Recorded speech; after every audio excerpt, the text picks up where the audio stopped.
প্রাণ লিচি ড্রিঙ্কস প্রবাসী সংবাদ।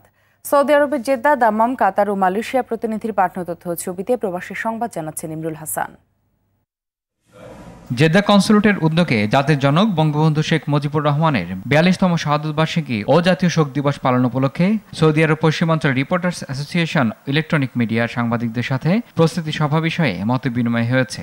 এ সময় উপস্থিত ছিলেন জেদ্দা কনস্যুলেটের শ্রম কাউন্সিলর আমিনুল ইসলাম, কাউন্সিলর আজিজুর রহমান, প্রথম সচিব কামরুজ্জামান, ভাইস কনসাল মোস্তফা জামিল, রিয়াদ দূতাবাসের প্রেস উইংয়ের প্রধান ফখরুল ইসলাম সহ অনেকেই।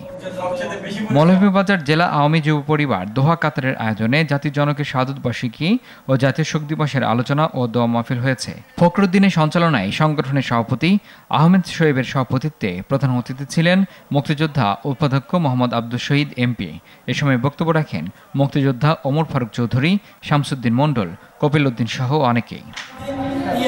50 লাখ টাকা অর্থ আত্মসাতের অভিযোগে সংবাদ সম্মেলন করেছে ভুক্তভোগীরা। মালয়েশিয়া বসবাসরত ফোরকান উদ্দিন, আরিফুল ইসলাম ও ইমরান চৌধুরী প্রতারণার শিকার হয়ে এই সংবাদ সম্মেলন করেন।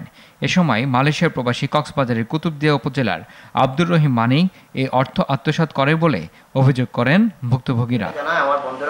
বিএনপি পূর্বাঞ্চলের প্রদেশ দাম্মামের সদস্য সংগ্রহ কর্মসূচি প্রস্তুতি সভা হয়েছে। সংগঠনের সভাপতি সাব্বির আহমেদ চৌধুরীর সভাপতিত্বে প্রধান অতিথি ছিলেন জসিমউদ্দিন শামীম।